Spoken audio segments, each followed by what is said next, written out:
ఇక్కడ ఉండే విద్యార్థులు కూడా చాలామంది ఇక్కడ ఉన్నారు. వాళ్ళు నాకు తెలుసు, నేను కూడా ఇక్కడ చదువుకున్న విద్యార్థిని అమెరికాలో. ఇక్కడ ఇవాళ ప్రస్తుతం ఈ దేశంలో ఉన్న పరిస్థితుల దృష్ట్యా కొంత తెలుగు రాష్ట్రాలకు సంబంధించిన విద్యార్థులు, మన భారతీయ విద్యార్థులు ఇబ్బంది పడుతున్నారని చెప్పి నిన్న మొన్న కొంతమంది మిత్రులు చెప్తా ఉన్నారు. వారికి నాదొకటే సూచన. ఇంగ్లీష్లో ఒక సామెత ఉంది, tough times never lost but tough people do. ఈ ఇబ్బందులన్నీ కూడా తాత్కాలికం. మీ అమ్మా నాన్నలు ఎన్నో ఆశలతో మీ తల్లిదండ్రులు మిమ్మల్ని ఇక్కడికి పంపారు. ఇలాంటి సమస్యలు వచ్చినప్పుడే గుండె నిబ్బరంతో ఉండాలి. మీకు అండగా బీఆర్ఎస్ ఉంటుంది. అవసరమైతే ఇక్కడే ఒక లీగల్ సెల్ కూడా ఏర్పాటు చేసి మీకు అండగా, ఇక్కడ విద్యార్థులకు అండగా కూడా మేము నిలబడతామని చెప్పి కూడా నేను మీకు విజ్ఞప్తి చేస్తా ఉన్నా.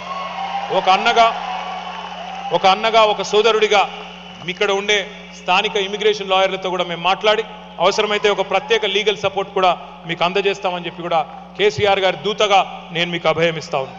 ప్రపంచంలో ఏ మూల ఏ క్షణం ఏం జరుగుతుందో వేగంగా తెలుసుకోవడానికి తొలి వెలుగు వాట్సాప్ ఛానల్ని ఫాలో చేయండి.